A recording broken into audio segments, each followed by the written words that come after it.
Good evening, everyone. I'm George Takudis. I am an architect here in Boston and a member of the class of 1991 reunion committee. I'm very excited to be here tonight to introduce tonight's conversation about our beloved Columbia campus, entitled The Architecture and the Urban University, presented by Professor Bergdoll and moderated by Liz Kubani. In a reunion year where we cannot return to campus, tonight we're going to be able to bring the campus to you. This year more than ever has taught us about the lasting impact, meaning, and influence of the built environment and that it has on our lives.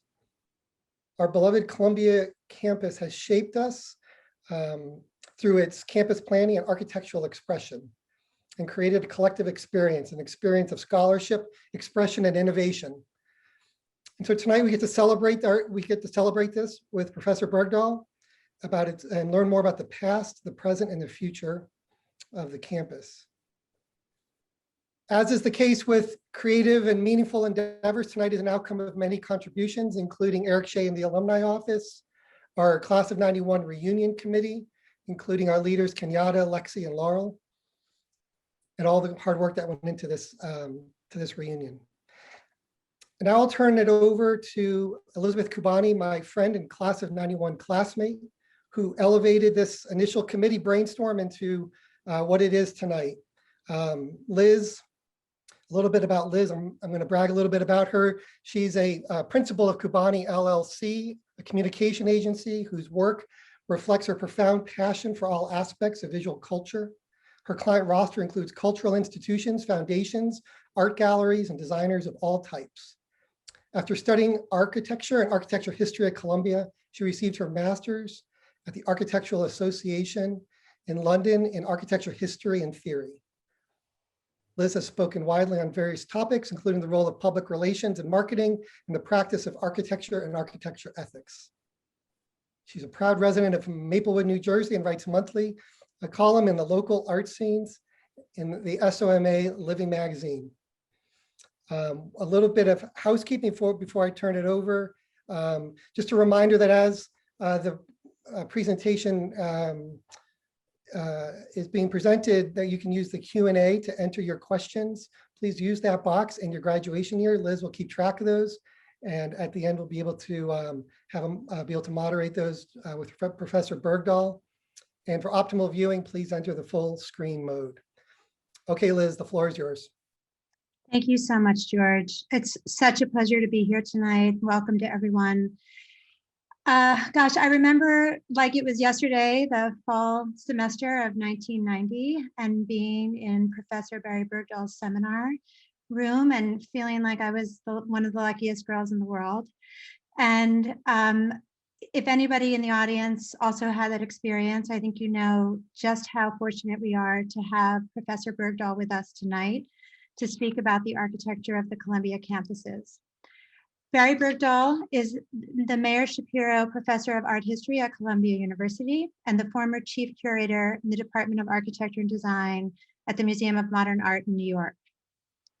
He's a specialist in the history of modern architecture and has curated numerous exhibitions at MoMA, the Canadian Centre for Architecture, the Musée d'Orsay, and other venues. His shows have included Mies in Berlin, Bauhaus 1919 to 1933, Latin America in Construction, and Frank Lloyd Wright at 150. He's the author of more books than I could count. Most recently, Marcel Breuer, Building Global Institutions, and countless other articles and publications, including Mastering McKim's Plan, Columbia's First Century on Morningside Heights, and European Architecture 1750 to 1890. It's my great pleasure to turn this over to Professor Barry Bergdoll for his lecture on architecture and the urban university. Thank you all. Thank you, Liz, and thank you, George, and everyone else for the invitation, and for all of these people who unhappily I can't see in the audience. I'm afraid it's been a year at Columbia where people have become pictures, and although we're art historians, we like real spaces and we like real people, and we're really happy that the university has begun a series of seminars with us in this format on the return to campus. So I'm talking to you about the campuses, plural, tonight. at a moment when we're poised to go back and rediscover them. I have been going to my office regularly over the last couple of months, but it is very strange to go to a Columbia campus with very few people, because as I hope you will enjoy remembering together with me tonight, what was created as the Columbia campus was to create really a stage set for the activities that take place there. It is a magnificent work of architecture, but it is in fact a stage set, or as I hope you'll learn over the course of the half an hour in a lecture, which perhaps some of the younger graduates may have heard of. It is also an agora and a forum. So it is, in a sense, a place that really only comes into its full meaning when it is occupied and used. But we're going to recall it tonight, and we're going to look a little bit about its prehistory, its genesis, and the fact that now it is one of a pair of campuses that at first glance appear radically different, but in fact share some very interesting similarities. So as all of these lectures get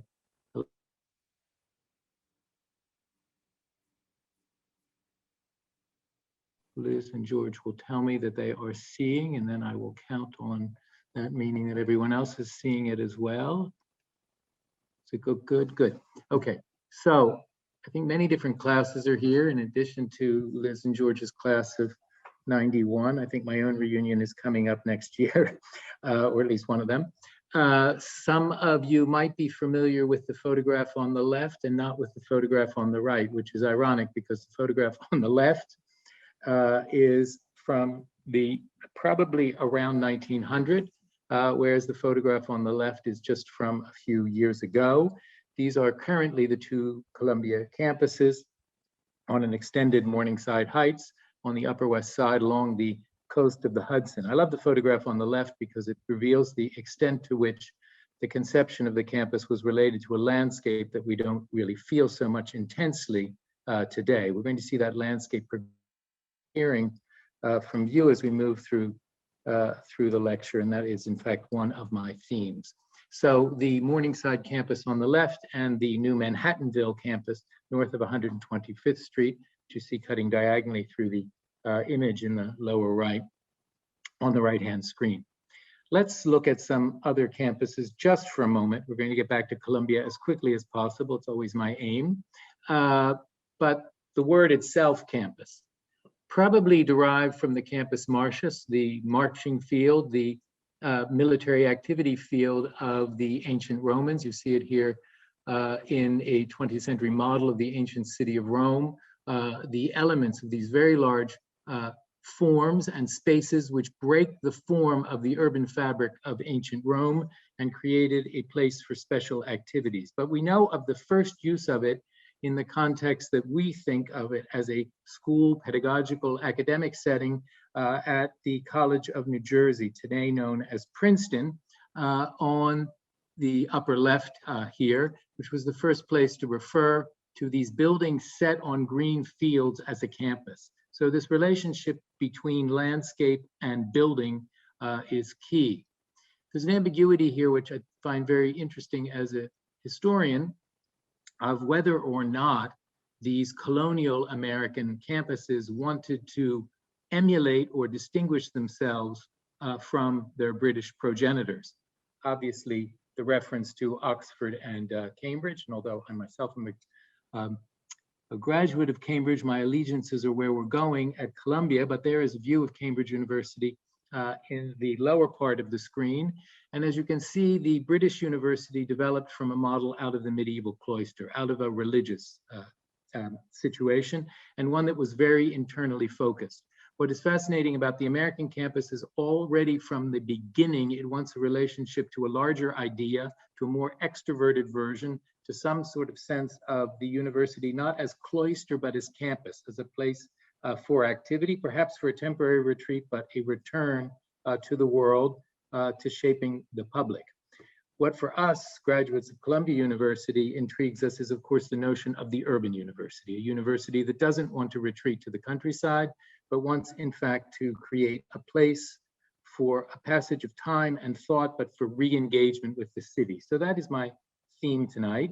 Let's just look at one more prototype here. This is the oldest surviving specifically built college building in the United States, not in North America. We would have to go to Mexico for that. This is the College of William and Mary, often referred to as the Wren Building, on a completely mythological notion that Sir Christopher Wren designed this building, but it sets the prototype, you've seen already, for the first building.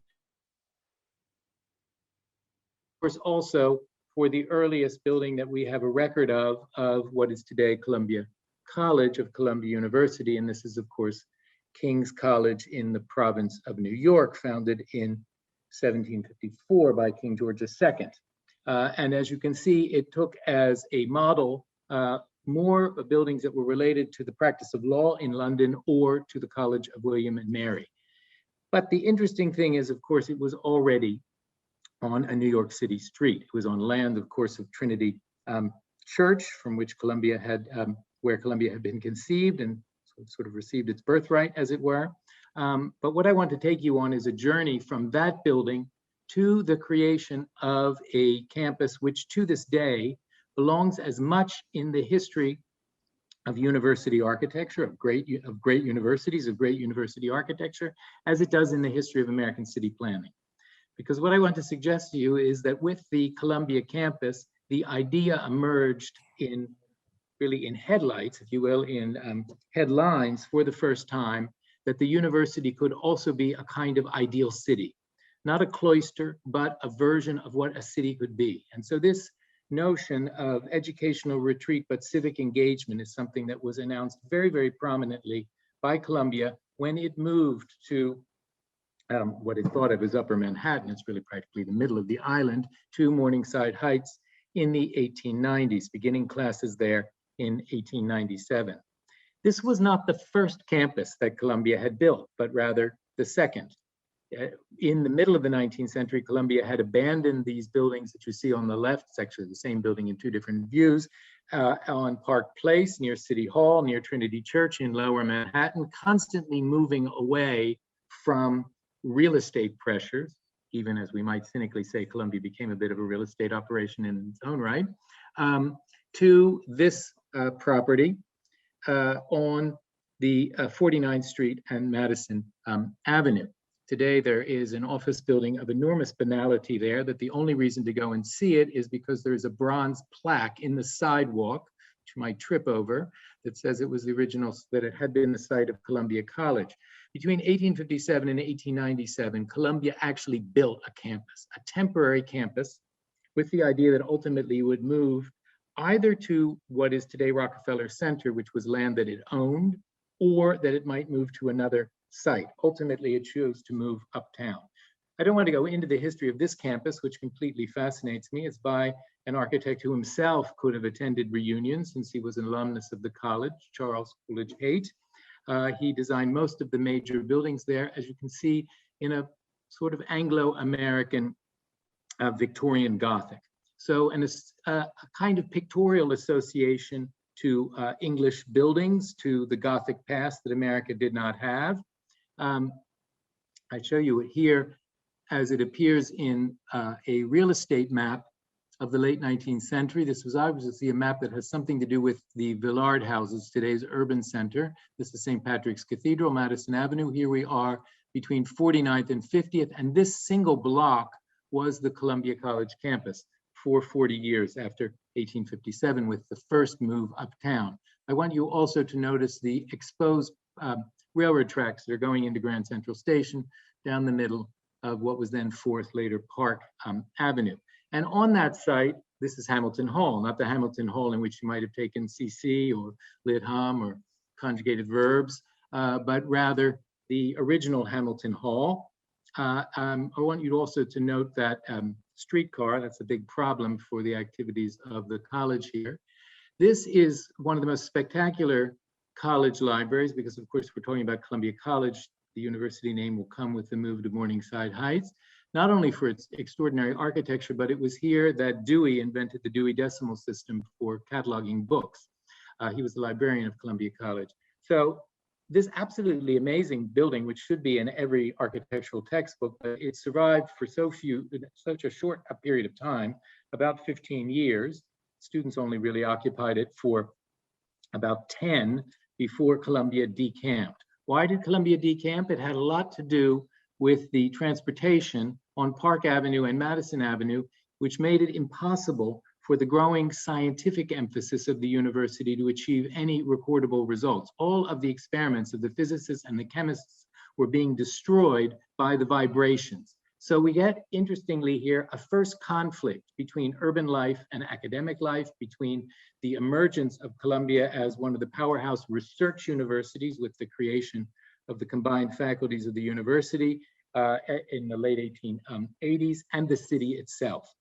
So the university is going to pick up sticks and begin to move uptown, not occupying its best real estate investment, Rockefeller Center, which it held until sometime in the 70s, I think, when I was, or even the 80s, when I was a student. Columbia was still the owner of Rockefeller Center, but rather to a site way uptown. Now, this often reproduced map, the Commissioner's Plan of 1811, would give you the idea that the city was all laid out and ready to be occupied with its famous grid block plan. This was in fact not the case. If we actually go uptown, I'm going to do that for you in a moment, we're going to see a very different situation from the urbanity that is suggested by the projection of the block system all the way up the length of Manhattan Avenue, which I've turned for the PowerPoint, on a east-west rather than north-south axis. But two things I think to note here. One is a problem that's going to really be difficult for Columbia University, desiring to establish itself as both a major research university and a major civic actor in a city that's beginning to contemplate the notion of unifying the 5 boroughs to become the metropolitan city of New York, and not simply what is today's borough of Manhattan, but also one that wants to make an urban image. So the forging of the idea of the urban university is going to be in conflict for at least 2 major reasons with this idea of the grid plan. One is, look at Paris, where increasingly architects in the late 19th century were going to be trained how to make monumental buildings and insert them in a city. But Haussmann had laid out a series of avenues that ended in great facades. Manhattan is exquisite because the avenues end at the horizon, but it's almost impossible to create a monumental building in that axis. Look what happens once all of the great institutions of New York begin thinking of new homes for themselves on Morningside Heights. The Cathedral of St. John the Divine, the Episcopal Cathedral, the Hospital of St. Luke's, and Columbia will all decide to move at about the same time, along with momentarily the National Academy of Design to Morningside Heights, to one of the highest points in Manhattan, above where development largely had happened. But how do you create a great monumental aspiration for yourself and your identity? It's a communication problem for you, Liz. How do you create brand and identity in a grid plan? Look at the grid axis arrival to the Cathedral Church of St. John the Divine as seen from the axis street side rather than from the advantage of the apse side over the park. So let's take ourselves up to that site. One thing that is not recorded on this map was, in fact, that there was a great real estate opportunity up here. And this is what northern Manhattan looked like at the time. Here we are at the photograph Broadway and 84th Street. It doesn't get any more metropolitan as we go further north. You can also see what a not only rustic but rocky landscape this is. But north of 116th Street, there were 4 blocks in which the streets that had been accepted by Albany as part of the grid plan had never been cut through between Broadway and Amsterdam. You all know the site, but you don't quite know its rural aspect, as the Bloomingdale Asylum for the mentally impaired and insane asylum. Some students say that the original function has never been lost, even with the complete transfer of ownership from Bloomingdale to Columbia. But in any case, this opportunity to design a campus on a place where the New York City street grid finally took a break and provided a 4-block site. Negotiations were made to keep those streets not opened. Only one was required. It's today largely underground, 119th Street, which cuts through the site. And Columbia, in around 1892, acquires this site and begins to think what to do with it. Now, there had been other aspirations for this site. It was even proposed that the celebration of the anniversary of Christopher Columbus's, I dare not say in our current climate, discovery, but his arrival in the Americas in 1492.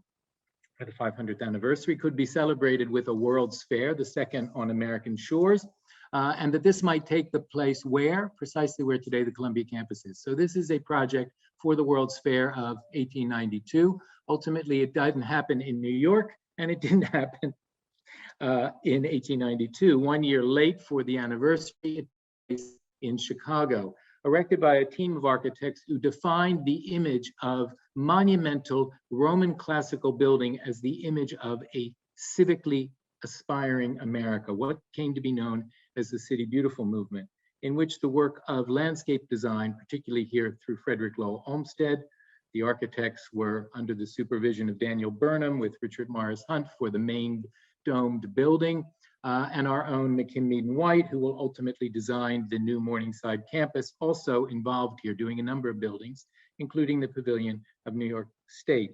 I like to say to the Columbia undergraduates when I'm teaching them about the campus that in this temporary vision of a city that was at once the grandeur of ancient Rome, but also the progressive ideals of a city in which some hierarchy between public values, private values, between background buildings for residences and great civic monuments was already projected, that all you needed to do really to get the Columbia campus out of the design for here, this temporary fairgrounds, was to ask the great statue of the Republic to sit down.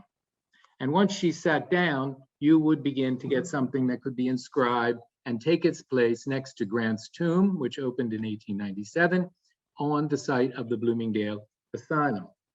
And there, next to these monuments that were being built, aligned along the cliff of Morningside, because of course the sun rises against these cliffs of what Frederick Law Olmsted had designed as a new park in the 1880s, and to the just to the edge of that park, along the precipice, would become this lineup of great monuments: a new Episcopal Cathedral, a modern hospital design. That's important for us because look at that hospital design on the modern pavilion plan for air and ventilation.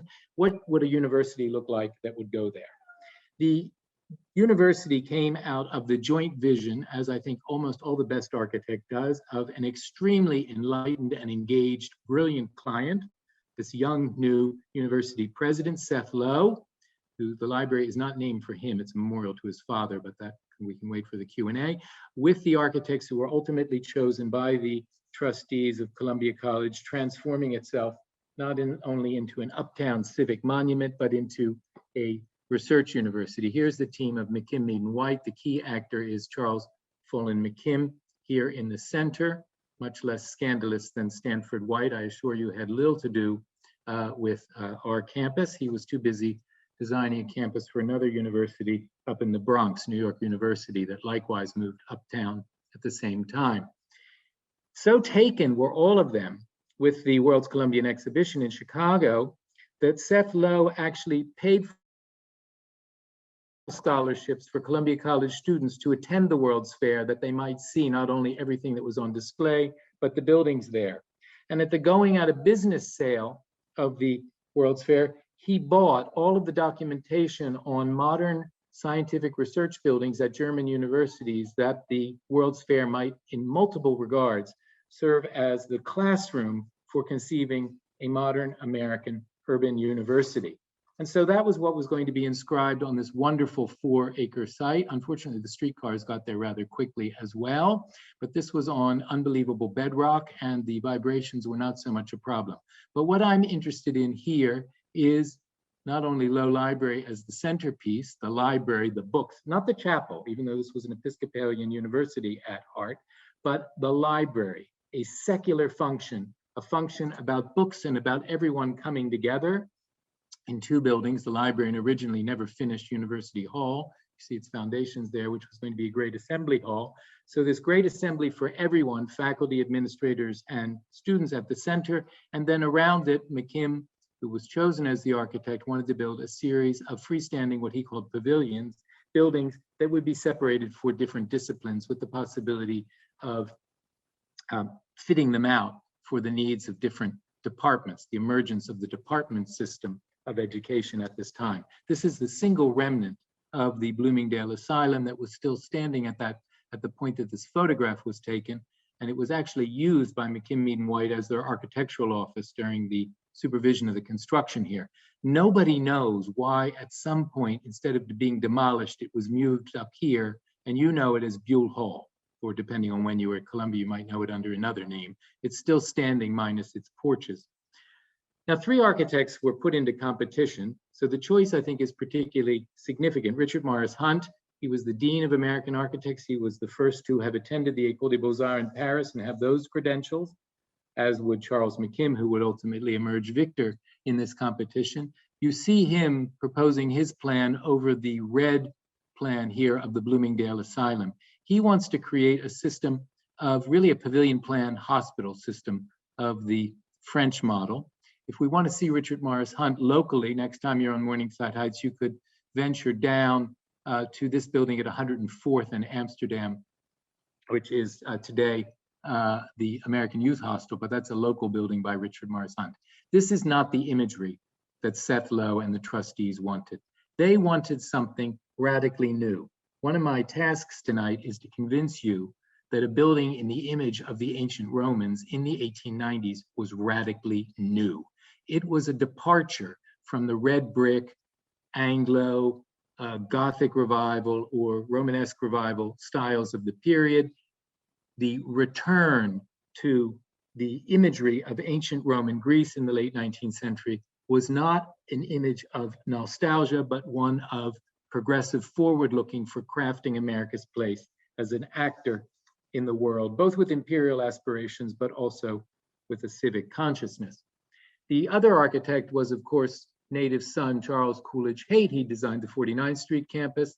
I show you here General Theological Seminary if you want to go to an environment on down in Chelsea, created by CC Haight. Here's his plan, not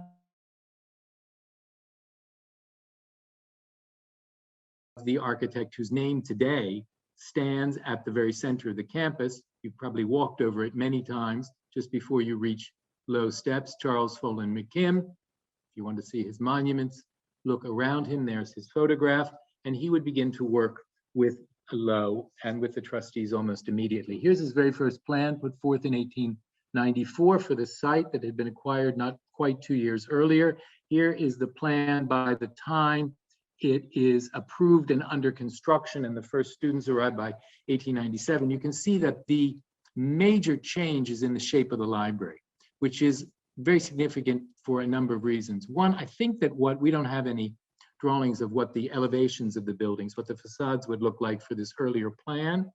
But if we look at what had really recommended McKim to Lowe, it was a great civic monument that had reconfigured the newly emerging Back Bay of Boston. That's for you, George, since you have the mistake of living too far north. And this great Boston Public Library, which changed the demeanor of the Back Bay and of Copley Square, but also brought a very up-to-date classicism to the image of American civic architecture.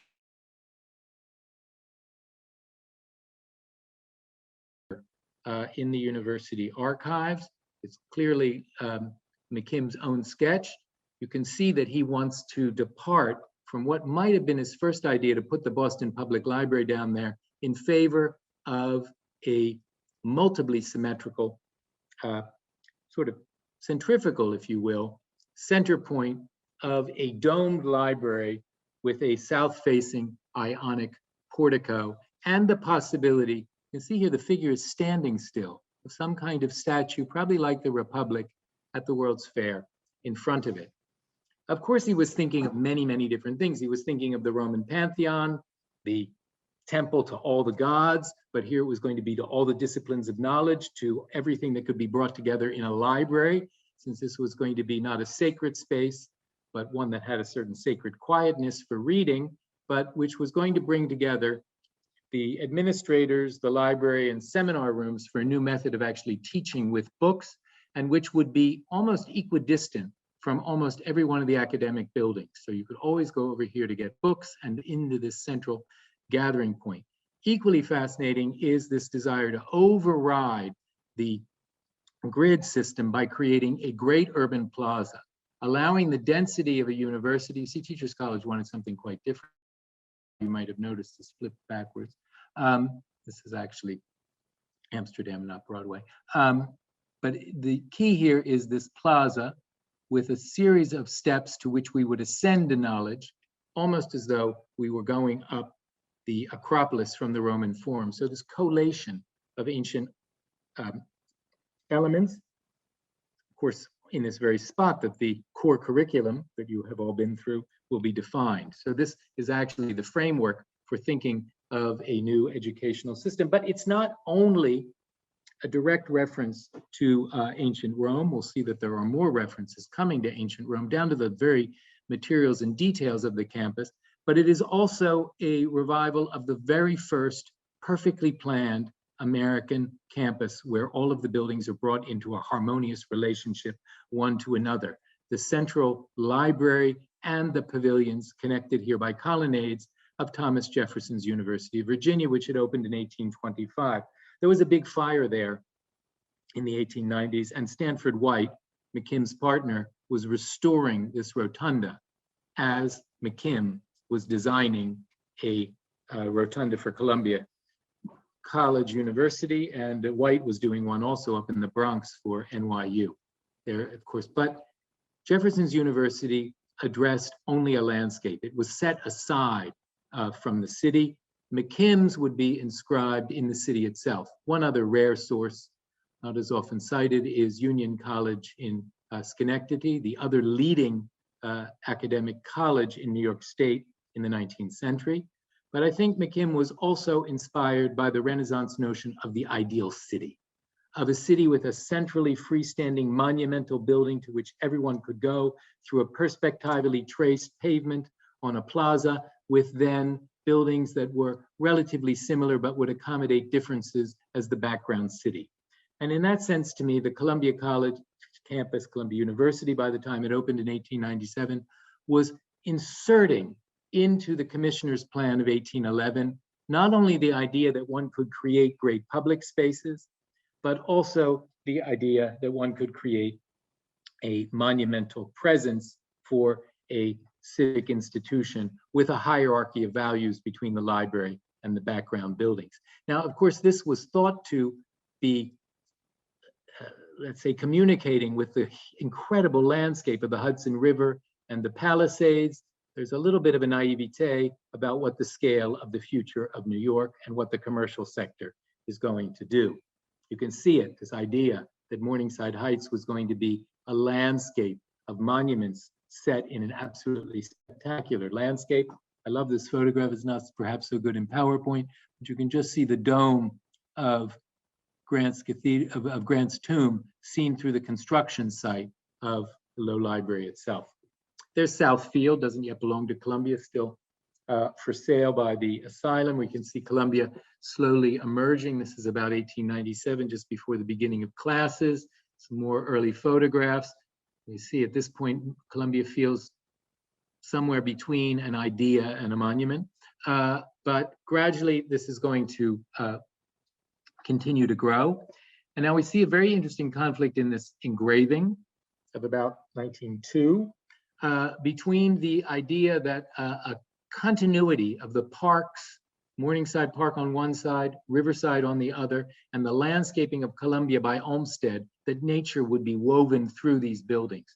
Or was Columbia going to be as dense and as stone and brick as Manhattan itself? Here's an image of what the pavilions might look like. Very tall, very dense, a very dense occupation with the system of courtyards, all of it to be relieved by this great openness to the south. Nobody knew what was going to happen south of this big promenade of 116th Street, which remained open to traffic until 1954, but then on to this great plaza. Now for the plaza, McKim was very insistent that it should be a combination, if possible, marble and brick, or granite and brick. In the end, it was concrete and brick, but he wanted the bricks to be laid in a tight herringbone pattern because that was the floor of the Roman Forum. That was the place where everyone met and exchanged ideas, and for him, Low Plaza was the forum. This is why I had a fight with the university 20 years ago to save these bricks. because they are not simply bricks. They are the herringbone bricks that are used in two places: on the floor of the Roman Forum, ancient assembly, and on Thomas Jefferson.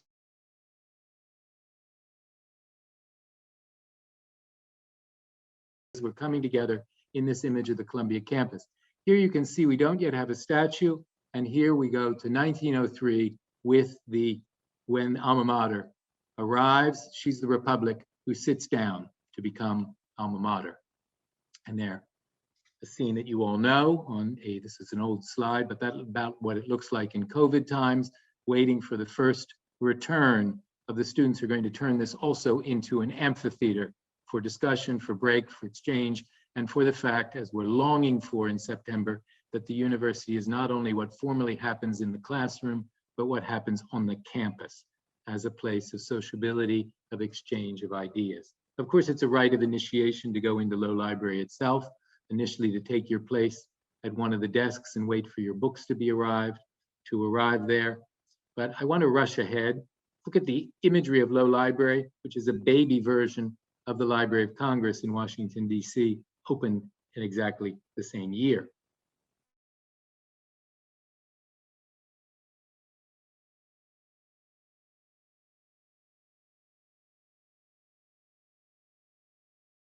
The background buildings of the campus. You can see that this is actually quite modern construction. This is Scammahorn under construction with a great deal of steel. Some more construction shots that are always fun to see. And the beginning of the emergence of the courtyards. One of the most interesting things about the plan is that from the beginning, it was meant to be much denser than it ever turned out to be. And I think people gradually became in love with much of the open space that was incorporated here, so that the Columbia campus that we occupy today is not nearly as dense as McKim envisioned it. And I don't think that today anyone would dare propose that the missing buildings in the plan actually be filled in. The only one of the intended 4 courtyards on what is today the upper campus that was completed was the one that is bounded by Scammahorn, Avery, Fairweather, and in the photographer's back here, the chapel itself. You see it here as it was redone with the Avery extension in the 1970s, turning a garden into another brick plaza. The campus was a difficult topography, as you can see here in this reconstruction of what was found, but McKim had the brilliant idea to level it out, to create a platform for Low Library, to create an ascent, but he left the back with a great drop-off. So the back is interesting for us because it meant that originally McKim thought that the density of this would play off against a little park, what was called the Grove. Today, the Grove is where the trash is kept in about this area right here. And I don't think that the janitors know why they refer to that as the Grove, because it doesn't look anything like a grove. But you can see it behind what is University Hall. And here, the great project of creating a residential campus on the model of, say, Harvard Yard, projected to turn the Grove into the residential dormitories for residence halls. Ultimately, that was not done because the university was successful in 1903 in obtaining the blocks south, 2 blocks south of 116th Street to 114th Street, and creating the Columbia College campus as a residential counterpart pendant to the upper campus.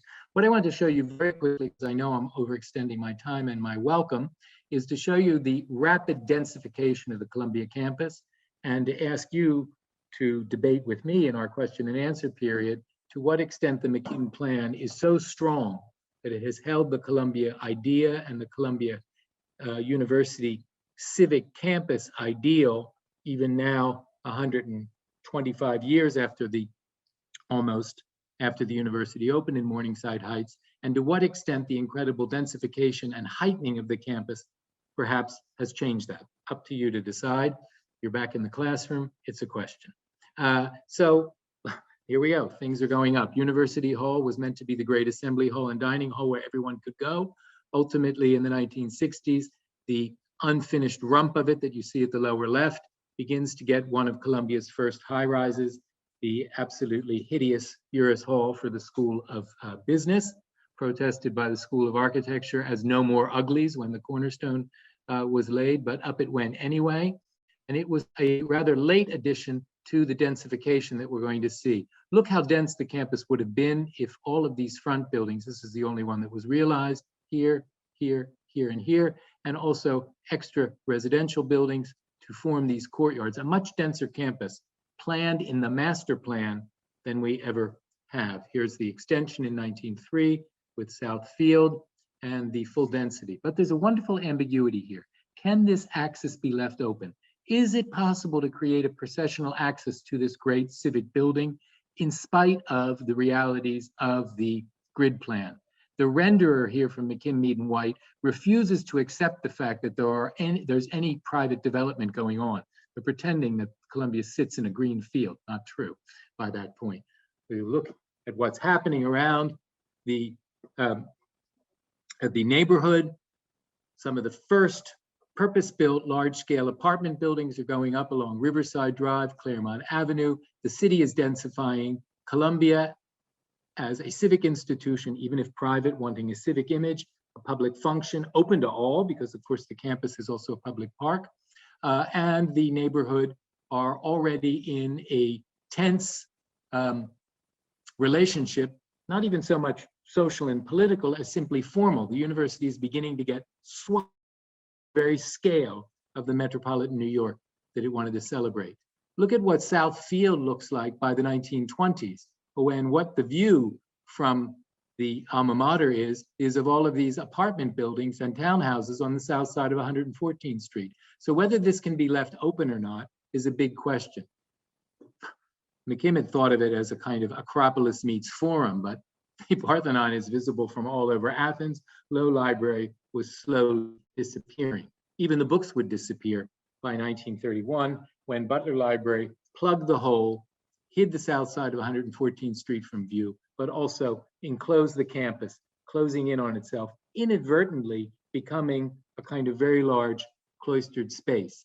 At one point, the university dreamed even of buying up so much property south of the campus that they could drive a boulevard south from the back of Butler Library to 110th Street. That was not to be, so none of this fabric is going to disappear.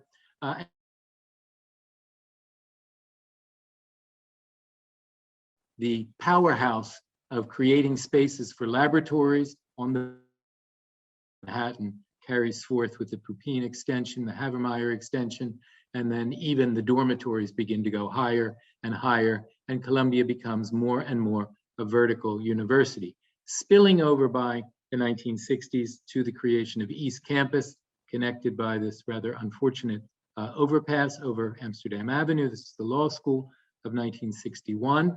And that eastward expansion finally checked in the debacle of 1968, when the university proposed to build a joint university and neighborhood gymnasium in Morningside Park, blasting away the rock and beginning to execute this project.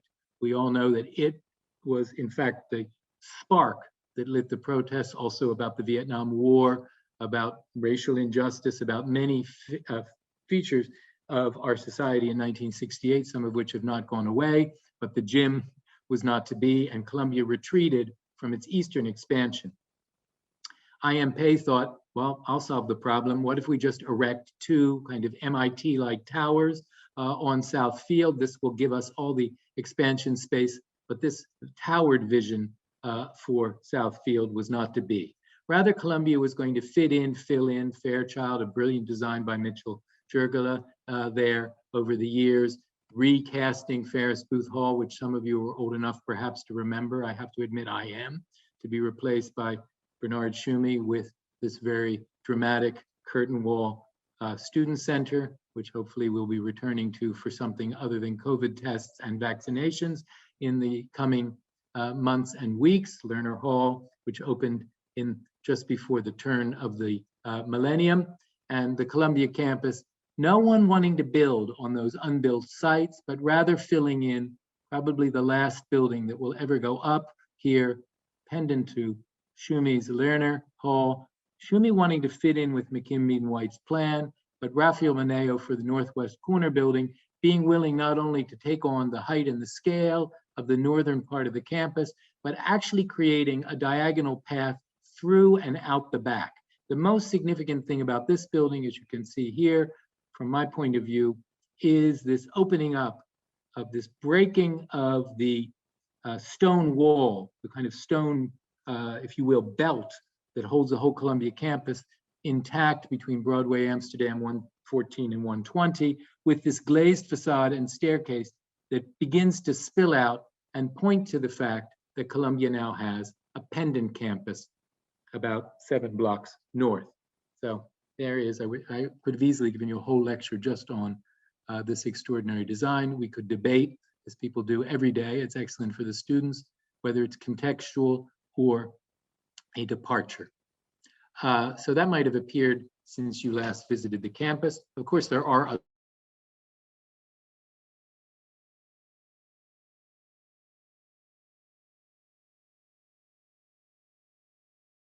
almost an equivalent campus further up on Broadway, north of 125th Street, that street that follows an old river course there, and the old docking that long ago disappeared, on this site that was assembled on either side of the year 2000 to ultimately provide a place for Renzo Piano to create a campus even more dense, but in which are carved various responses to the idea of the void, of the plaza, of the place of assembly in the Morningside campus. So I'll just conclude with a few images, and I'm sure many of you are curious about this campus if you haven't been back to New York in recent years.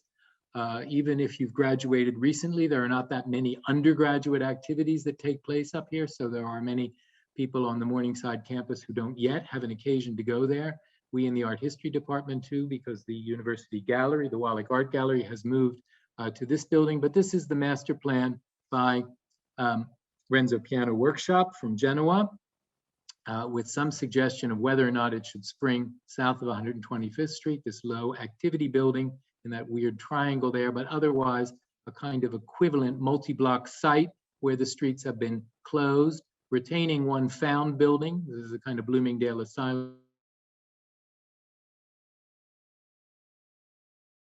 by Renzo Piano, and then this one nearing completion by Diller Scofidio, to be the new building of the business school, which will leave the Morningside campus and has made Uris Hall up for grabs. In typical Columbia fashion, it's up for grabs because it's space, not because it ever won any beauty contest. So here we have the diagram of the new campus.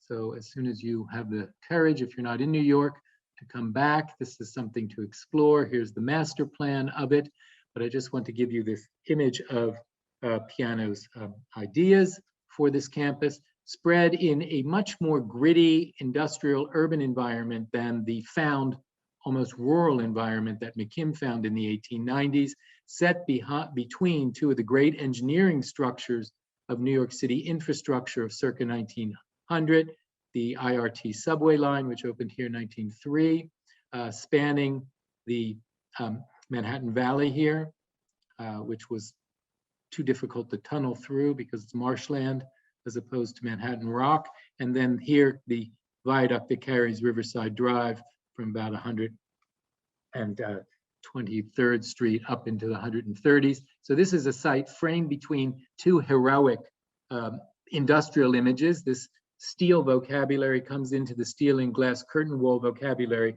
that Renzo Piano developed. And like McKim, what he wants to do is create a background architecture of a commonality of the buildings with the possibility of using certain spaces to create exceptional buildings for exceptional functions. In this case, the Performing Arts and Visual Arts Center of the Lenfest Center on the Minor Plaza with the major plaza behind. The other key idea here, and I'm a little skeptical about its success, but we can discuss that, is the idea that the entire ground floor would remain transparent. It sort of assumed that no one was going to occupy it, and that you would be able to look through in section across this relatively flat campus and see through all of the increased density of the Piano campus. So here is that transparent ground floor, which also in theory is a place for very openness of passage, of assembly, as opposed to the specialized enclosed functions below. This is particularly dramatic at night, as you see in this photograph, and it has allowed, like the McKim plan, not all of the pavilions at 116th Street are actually designed by McKim, for other architects to intervene. Here, the latest building under construction, as I said, by Diller Scofidio, perhaps best known to you in Manhattan terms as the architects of the High Line. Interestingly, once again, the campus has given rise to private development. So these are buildings that are under construction nearby. So that Columbia's dialogue with the city, I think, is one that is in a constant dialogue. Perhaps we're back to the core curriculum, to CC, between idealism and reality, between the commercial and the public, in a tension field that is the modern city from the late 19th century into our own time. So I'm going to stop there to allow time for questions, which Liz has volunteered to moderate. I'll stop my share. Well, I just want to say that that was amazing. And I suddenly find myself pining to be a full-time student again. So thank you so much, Professor Bergdoll. There are amazing questions being asked, and I've tried to capture them all. Some are in the chat, some are in the Q&A. I think I will start with this question, which I have actually always wondered as well, about 116th Street. This is from Derek Choi. He asked, was the fact that 116th Street ran through the campus originally a consequence of the reality of phased land acquisitions rather than the popularity of urbane streetscape engagement apparent in McKim Mead and White's civic design? And was there any tension before the ultimate decision to gate and enclose the campus from the city? In other words, to close off 116th Street and make it a pedestrian byway instead of one for vehicles. Yeah. So as you saw in some of the older photographs, 116th Street was open to traffic. Mm-hmm. It was not a major thoroughfare because, as you all know, it dead ends at Morningside Park and the cliff there. So even though it is one of the streets in the commissioner's plan that came to be, with revisions to the commissioner's plan, wider than the others, so a hierarchy was put into the commissioner's plan where there are broader streets, 72nd Street, 79th Street, 86th Street, 96th Street, 110th Street, 116th, 125th, and 120th in part.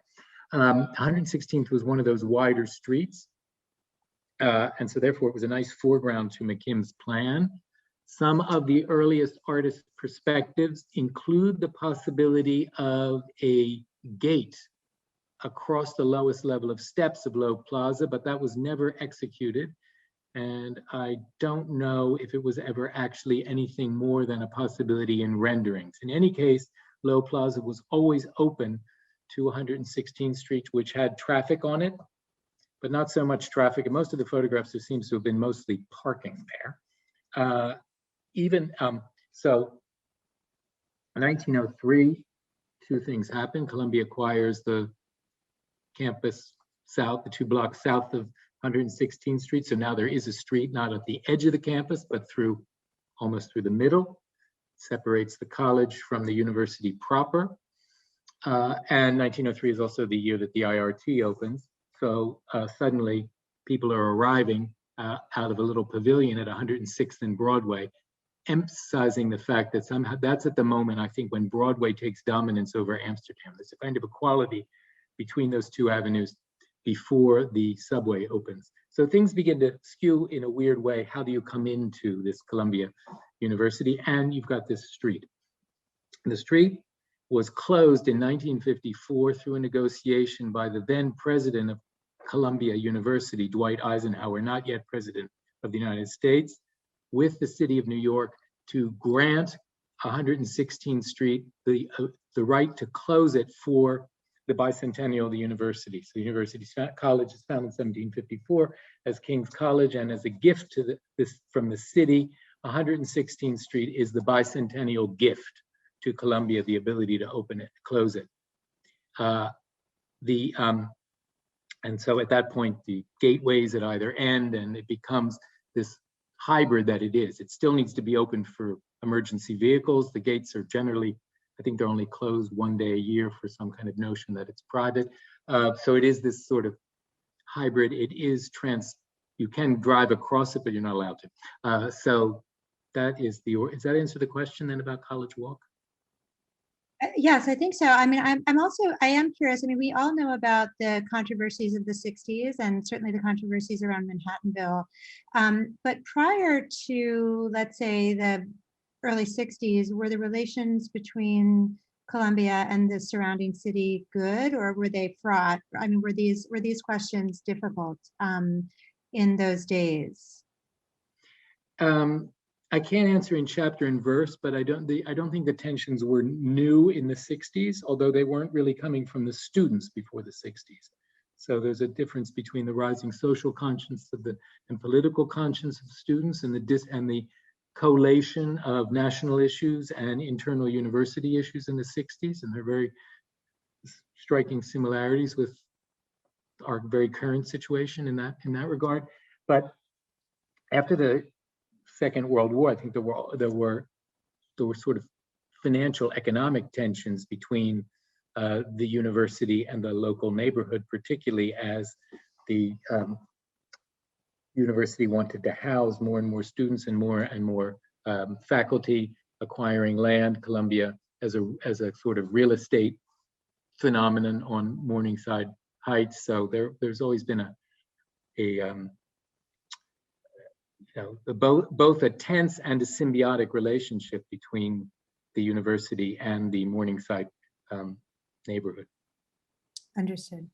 Lexi Diamond, who was in my class, asks if it's too late to switch her major from history to art history. I thought you would appreciate that. I do. I know I'm going to introduce it in the Committee on Instruction, the idea of a retrospective major declaration. I like that very much. And then we have two questions about Carmen, which I'd like to read. One from Bill Teachner. I'm sorry if I'm pronouncing that incorrectly. Most of the Columbia campus buildings are attractive, but there are some exceptions like Carmen Hall. How do you explain such buildings? Is it a matter of building expense at the expense of attractiveness? Or was a building like Carmen seen as attractive and modern when it was built? And then Billy Elias asked, was there a building on the site of Carmen before it was built? Yeah, I don't think there was nothing on the site of Carmen before it was built. It's the first building on the site. So why, not quite sure why John Jay, which is the first high-rise residence hall, breaks that line that had been begun with the earlier dormitories, which are sort of, I think there's a hesitancy about closing the southern access of the university. So those are the last buildings to get built, John Jay, and then the war comes. And so there's a real hiatus in construction from the 30s. Butler Library is built during the Depression, amazingly enough, but nothing else. And then after the war, particularly with the passage of the GI Bill, the beginning of the increase in student enrollments, some tensions there because people didn't want the sports fields to disappear from Southfield. So Carmen is the first building on site. I'm sure there were people at the time that considered it attractive modern architecture. Happily, I'm not old enough to know them personally because I can't imagine debating the attractiveness of Carmen, in which I had the misfortune of living for some time. But you will be amazed to know who designed it. If you don't, that it's Shreve, Lamb & Harmon. It's the same firm that designed the Empire State Building, but they're clearly no longer in their glory days. And they are designing basically standard issue dormitory buildings for the state of New York. And so Carmen Hall is very close to a type that Shreve, Lamb & Harmon had done also for other campuses. So it's almost a kind of purchase the design. Ferris Booth, on the other hand, which is also by them, was the customization of it for Columbia. And that had alumni funds. I forget what the exact funding from the Ferris Booth family is to create this student center, which a little bit softened the banal blow of the slab of Carmen Hall, and was actually, some of us are old enough to remember its bowling alleys and its fireplaces and its kind of picture window aesthetic view of the campus. It was one of those spaces that when you were in it, it was much more attractive than when you were out of it. The best thing about being inside it is that you don't have to look at it, right? Right, It's like the famous thing that the man who hated the Eiffel Tower said about it, that he went up it every day because it was the only place you couldn't see it. That's what Michael Kimmelman said about Hudson Yards too. The number of questions about Uris Hall and what is going to happen to that building once the business school moves to Manhattanville. Do you know at this point? I don't know the definitive answer. It's the subject of almost every faculty meeting that takes place of the overall faculty. Many people, many parts of the university, because Columbia is one of the most space-challenged major research universities anywhere in the country. Many people, departments have had their eyes on it. I have a pipe dream for it, but it'll never happen. I think it's quite likely to become a kind of, part of it will become a kind of swing, this is pretty clear, will become a kind of swing space. So departments will move out of some of the older McKinley and White buildings, Havemeyer and various other buildings that have not been renovated for decades and decades and decades, for upgrades in those buildings, and then the idea is that they'll return. So it'll become a kind of refugee camp from the glories of McKim. Peter Hybert, again, I'm sorry if I'm mispronouncing that, asked if there are plans to strip the skin off Uris Hall, providing an opportunity to reimagine and redesign an existing brutalist structure. I guess we don't know the answer to that right now, but it seems. I don't know the answer. I mean, in the 80s, Peter Gluck tried to soften it by creating that little extension, which is a postmodern stone thing that relates to the scale and the materials of the back of Low Library. I would be astounded if the university invested in giving it a new skin, unless it was, I mean, they probably could do something that would be much more energy efficient than its current skin, but I have not heard any discussion of that. Okay, and then Erwin Warren asks this question: is it true that Columbia could have purchased all of the land from Riverside Park to Morningside and from 110th to 125th Streets, but decided it did not need so much? I don't think so, in the sense that what they bought was one piece of property that was for sale, because the Bloomingdale Asylum was moving to Westchester County to get away from the arrival of the city. So they would have needed to buy that from many, many private owners at the time. You do see in the early photographs that there's not much there, but it's not as though that was one huge piece of real estate that was up for grabs. It had many, many owners. The beauty of the site was that it was one owner, institutional, relatively light in its occupation, and therefore it had never been subdivided by any developer, and the streets had never been closed. The rest of Morningside Heights really wasn't in that situation. But I will recommend my dear friend and colleague Andrew Dolkart's book on the history of Morningside Heights to go into those questions if anybody wants a really good read. That'll take you back into the evolution of Morningside Heights from the mid-19th century. Perfect. And then Patricia Hewitt would like to know about the history of Hewitt Gate on campus and Hewitt Hall at Barnard, if you know anything about those. I wish I did, Okay. but and I didn't discuss Barnard at all, which we know is a very, very interesting issue, not only in many, many regards.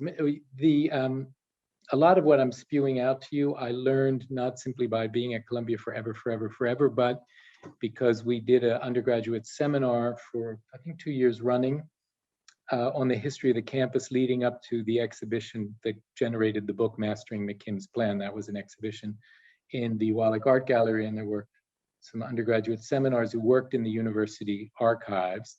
And one student did a prize-winning essay on the development of the Barnard residential part of the campus. So Barnard sort of starts from the north-south, and then the south end of the site becomes this residential quadrangle. So that was a fest, and Hewitt is, of course, one of those buildings. So it is in Jessica's paper, which is in my filing cabinet in Scammell Hall, and it won an award, but I can't remember all the details of what Jessica found out about the Hewitts as patrons of Barnard College. Okay, well, Patricia Hewitt, I will try to follow up on this and try to find you and get you some information if we can. Jeffrey I will Frank, say one last thing about Barnard, however, and this is probably rather controversial, but I think it's interesting that somebody asked about Carmen being banal. Columbia really has a pretty banal architectural record from, I would say, from the 1940s into, I think the turning point comes with the Mitchell and Jurgela's design of the Sherman Fairchild building. But in between that is really a real parade of mediocrities. And during this period and beyond it, Barnard, to my mind, is the opposite.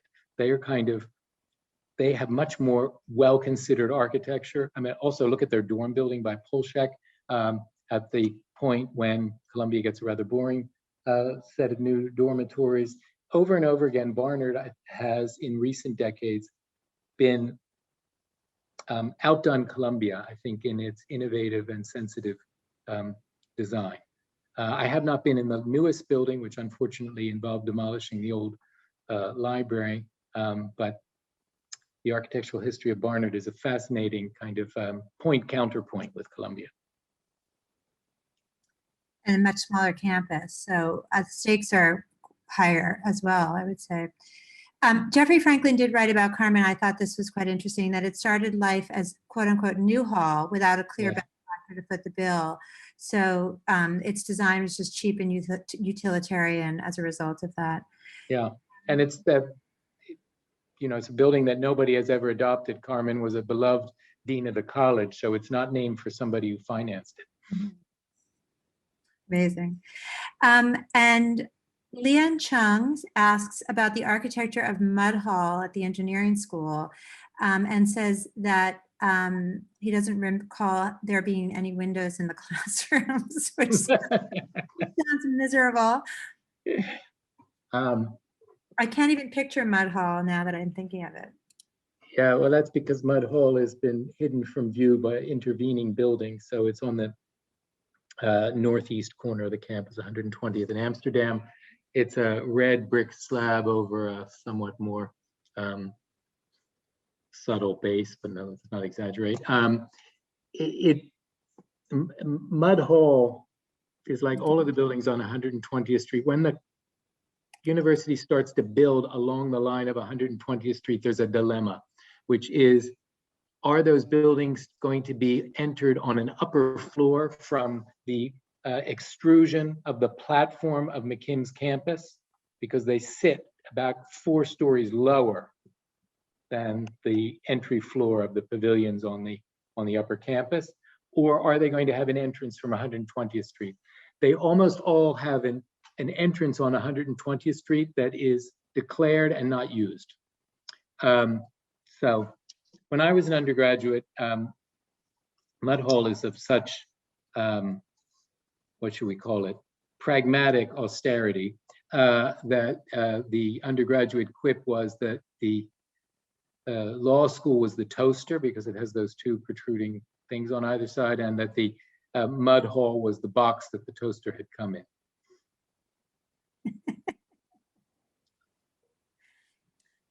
It's not necessarily how you want your building described. Okay, so we have time for one more question, I'm told. So let's see what we've got here. Annie Della Pietra, also from my class, hi Annie, asks what's going to happen to the Bloomingdale Asylum building in the Manhattanville campus, and what will that be used for? Yeah, it's not a Bloomingdale Asylum building. It was the Studebaker. It was an automobile. I forget whether it was a garage, warehouse, production place. It was just this district of light manufacturing. It's preserved. What exactly goes in that building, I'm not sure. At the moment, there are offices and things, but what ultimately it will be, I don't know. Okay. But it's not. I probably was speaking so quickly at that point that I I was comparing its existence as being a survivor of an earlier life with the Bloomingdale Asylum. One of the great mysteries that we know that had to do with the Landmarks Commission and saving it and recognizing it as a building of some architectural distinction, and also being the memory of the former neighborhood. No one knows why the single building survives of the Bloomingdale Asylum, why it was moved and why it was never demolished. Amazing. All right, well, I think that's all we have time for tonight. Again, Professor Bergdoll, I can't thank you enough for making yourself available to all of us. This was amazing, and truly, I wish there was some continuing education I could take with you, because I would sign up immediately. Thank you to everyone in the audience who attended. Come see us in Scammon Hall when things are open again. We're always thrilled to see you. Thank you to everyone in the audience who attended. Thank you for your questions. And I hope you all found this as enlightening as I did. Thank you. Okay, good night, everyone. Good night, everyone. Thank you, George.